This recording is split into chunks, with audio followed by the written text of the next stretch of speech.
लेकिन शहबाज उसके 2 रोज़ के बाद, यानी कि आज रात गए, ज़ाहिर है कि पाकिस्तान और अमेरिका के टाइम में फ़र्क है,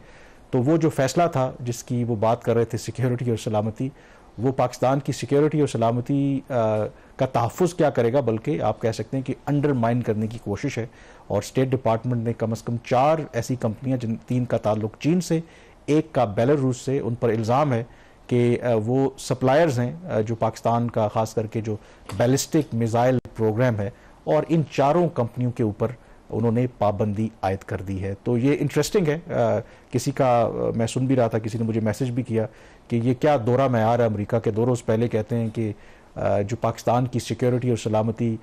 हमारी टॉप प्रायोरिटी है, लेकिन उसके साथ ही फिर पाकिस्तान का जो डिफेंस और मिसाइल प्रोग्राम है उसके ऊपर इस तरह की पाबंदियां आयद कर रहे हैं। देखिए, डिप्लोमेट्स के बारे में ये कहा जाता है ना कि वो जो कहते हैं उनका वो मतलब होता नहीं, और जो वो कहना चाहते हैं वो कह नहीं सकते वो। तो एग्जैक्टली यहाँ पे भी यही सूरत हाल एक बन रही है। बल्कि आज के प्रोग्राम में मुझे लग रहा है कि इंसिडेंटली हम ऐसी ही चीज़ें डिस्कस करेंगे। ना सिर्फ यहाँ पे अमेरिकन की तरफ से एक बहुत ही मेरे ख्याल में एक इंपॉर्टेंट डेवलपमेंट है ये, और फिर IMF भी जिस तरीके से एक पब्लिक पोस्टरिंग तो उसकी बड़ी पॉजिटिव है पाकिस्तान के हवाले से, लेकिन इंटरनली वो जिस किस्म के काम कर रहा है वो भी पाकिस्तान के लिए ओवरऑल उसका जो इमेज परसेप्शन है उसके लिए ठीक नहीं है। ये इवेंट जो खास तौर पर 4 कंपनीज के ऊपर इनके ऊपर जो पाबंदियां लगाई गई हैं उनके एसेट्स के हवाले से, और उनके जो बैंक अकाउंट्स हैं और उनकी जो डीलिंग है इन द US और फिर US से रिलेटेड, मेरा ख्याल है कि ये एक पाकिस्तान के लिए इस लिहाज से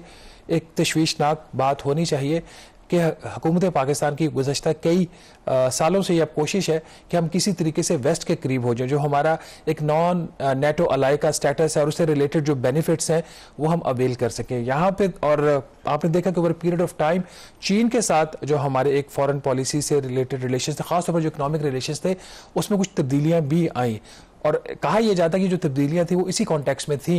कि आप अमेरिकन कैंप के करीब, और इससे हमें बेनिफिट यह है कि हम IMF और इससे रिलेटेड चीज़ें असल में पाकिस्तान की जो, और आई थिंक एक बिल्कुल ठीक अप्रोच भी है कि हम एक बैलेंस मेंटेन करने की कोशिश करते रहे हैं, करना चाहते हैं कि जो बड़ी ताकतें हैं। और जो पाकिस्तान के अगर आप दिफाई प्रोग्राम की बात करें, जो मिसाइल प्रोग्राम भी हमारा एक डिटेरेंस है, और उसकी क्या वजह है, क्योंकि आप जिस खित्ते में वाक़ हैं,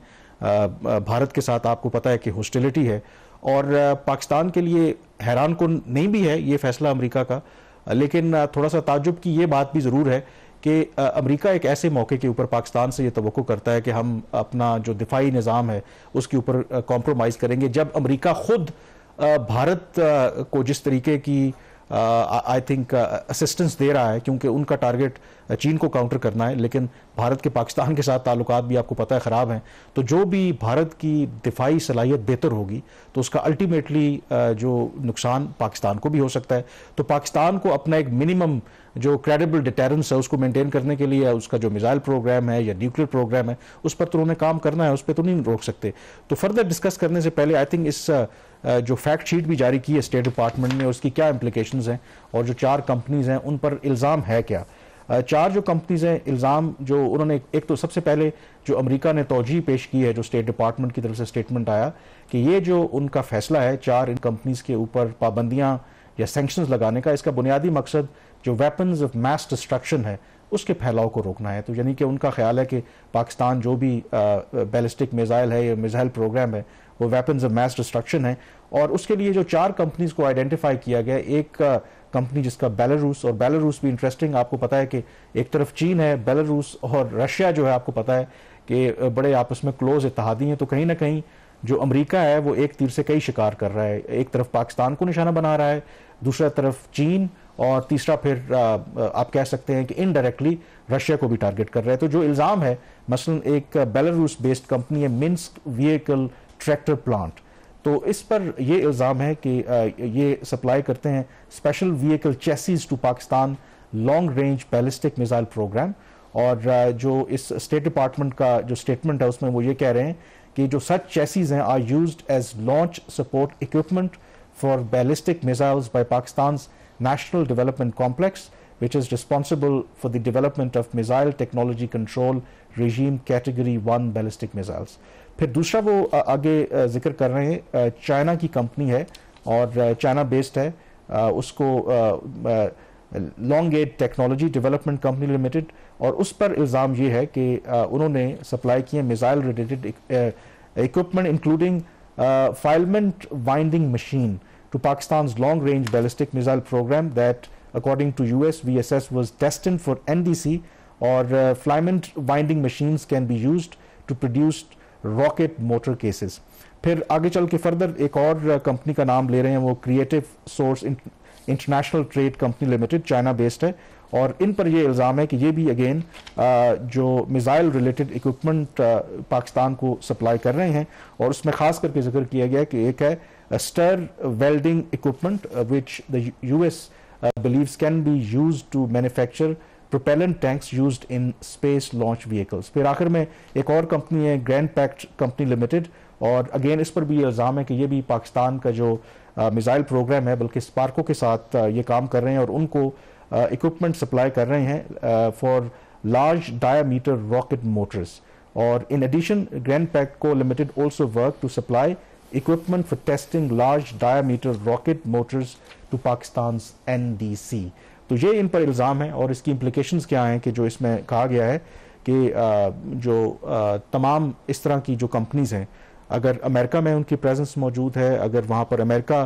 के कुछ पार्टनर्स उनके साथ काम करते हैं, जितने उनके एसेट्स हैं उन पर अब बिल्कुल पाबंदी होगी. एंड सेकेंडली जो इधर आइडेंटिफाई तो नहीं किया गया कि जो लोग इस कंपनी से मुंसलिक हैं, कंपनियों से मुंसलिक हैं, तो उनके अमेरिका आने पर पाबंदी होगी. तो ये इसकी इम्प्लिकेशन है. अब पाकिस्तान का अभी तक रद्द-ए-अमल सामने नहीं आया, लेकिन क्योंकि ये पहला मौका नहीं है, अक्टूबर 2023 में अगेन इसी तरह से 3 चाइनीज़ कंपनीज़ के ऊपर पाबंदी आयद की थी, इसी तरह का इल्ज़ाम था. फिर दिसंबर 2021 में भी इसी तरह का एक चाइनीज़ कंपनी थी, उस पर पाबंदी आयद की अमेरिका ने. तो एक कंसिस्टेंटली वो पाकिस्तान के मिसाइल प्रोग्राम को टारगेट कर रहे हैं. पाकिस्तान का जो एक जवाब है पब्लिकली वो हमेशा यही होता है कि जो हमारा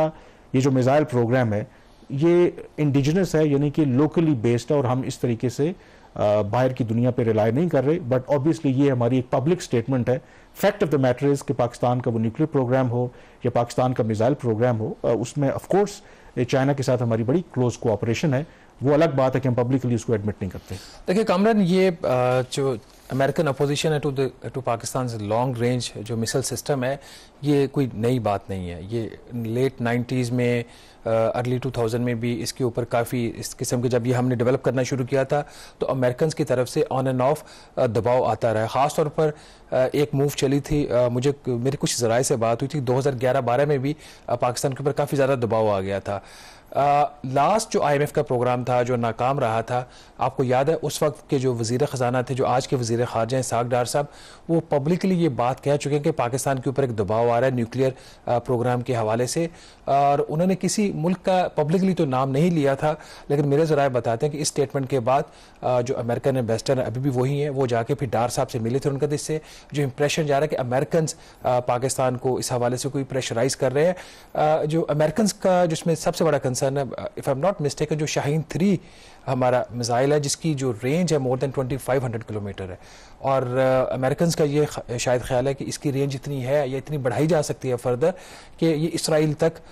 ये जो है वो अप्रोच कर सकता है, उसकी जो उस लैंडिंग वहाँ तक हो सकती है. तो ये उनके कंसर्न्स हैं इस हवाले से. अब मेरे लिए इसको मैं इस स्टेज के ऊपर इसको कैसे देखता हूँ, क्योंकि पाकिस्तान अगर आप देखें ना, जो फॉरेन पॉलिसी की जो इस वक्त पोस्चरिंग हो रही है पाकिस्तान और अमेरिका की तरफ से, वो काफ़ी पॉजिटिव हो रही है काफ़ी अरसे के बाद. खासतौर पर प्रेसिडेंट जो बाइडन की तरफ से भी जो खत भी लिखा गया वज़ीर आज़म साहब को, उसके जवाब में फिर काउंटर खत प्राइम मिनिस्टर ने भी लिखा. और आप बहुत पॉजिटिव अगर ना भी कहें तो वो जो एक डिटेरिएशन है उसमें वो नहीं है, ठहराव है. वहां से उन्होंने उसको रिकवरी की तरफ जाने की कोशिश किया. और आपने देखा कि ये जो हमारा अभी मौजूदा IMF का प्रोग्राम है उसमें भी अमेरिकन पब्लिकली कह चुके हैं कि हमने पाकिस्तान को सपोर्ट किया है. तो इस सारे तनाजुर में और इन सारे हालात के अंदर अमेरिकन की तरफ से इस स्टेज के ऊपर खास तौर पर इस किस्म की पोजीशन लेना मेरा ख्याल हमारे जो पॉलिसी मेकर्स हैं गवर्नमेंट के लिए अमेरिकियों को पता था कि इसका ज़ाहिर है कि नेगेटिव इम्प्लिकेशंस होंगी, और इसी वजह से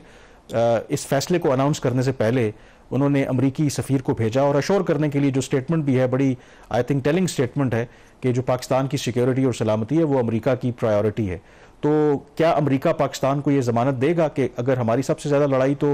भारत के साथ है ना, तो क्या वो ज़मानत देगा कि चलें आप फ़र्ज़ कर लें कि हम अपने मिसाइल जो प्रोग्राम है उस पर कॉम्प्रोमाइज़ भी कर लेते हैं, अमेरिका की बात मान भी लेते हैं, तो इस बात की क्या गारंटी है कि कल भारत पाकिस्तान के ऊपर हमला नहीं करेगा, या अगर भारत कुछ ऐसी कार्रवाई करेगा तो क्या अमेरिका, जिस तरह वो इसराइल को सपोर्ट करते हैं, क्या पाकिस्तान की मदद के लिए आएंगे? तो 1971 की जो वॉर है हमारे लिए एक उसके एग्जांपल हिस्ट्री के अंदर है। और फिर अगर इस किस्म की कभी कोई सपोर्ट आ सकती है वो चीन से आएगी, वो अमेरिका से नहीं आएगी। तो मेरा ख्याल डिफिकल्ट पॉलिसी चॉइसेस है गवर्नमेंट ऑफ पाकिस्तान के लिए स्टेज के ऊपर। इसलिए ये बात कामरान हमेशा कही जाती है ना कि जो कंट्रीज इकोनॉमिकली स्ट्रांग होती हैं वो इस किस्म की जो एक्सप्लॉइटेशन से वो बिल्कुल या इम्यून होते हैं या उनको फर्क नहीं पड़ता। But at the end of the day I think इस तरह की जब खबरें आती हैं तो हम भी असल में कॉन्स्पिरेसी थ्योरीज में चले जाते हैं। बट एक चीज clear, I don't think so कि पाकिस्तान में जो भी गवर्नमेंट हो वो पाकिस्तान का जो न्यूक्लियर प्रोग्राम है, मिसाइल प्रोग्राम है, उस पर कभी समझौता करने का सोच भी नहीं सकता। तो अमेरिका भले पाबंदियां आयद करता रहे, ये भी फैक्ट है कि पाकिस्तान का न्यूक्लियर प्रोग्राम तब भी जारी रहा जब अमेरिका ने पाकिस्तान पर हर तरह की पाबंदियां लगाईं और पाकिस्तान ने फिर भी जो न्यूक्लियर एक्सप्लोजन्स करके दिखाए। तो इसलिए अमेरिका ने जो भी ये स्टेप लिया है, दो के उनका कहना यह है कि शायद वो डिटर करना चाहते हैं कि वेपन्स ऑफ मैस डिस्ट्रक्शन ना बने, लेकिन fact of the matter is कि इस तरह के इक़दामात से जो दोनों मुल्कों के दरमियान जो बदएतमादी है वो बढ़ेगी। और अमेरिका की अगर ख्वाहिश है कि पाकिस्तान कंप्लीटली चीन या रूस के कैंप में ना जाए, तो इस तरह के जो इक़दामात हैं आई थिंक पाकिस्तान को शायद मजबूर कर देंगे कि वो वाकई ही वो चीन के कैंप में चला जाए।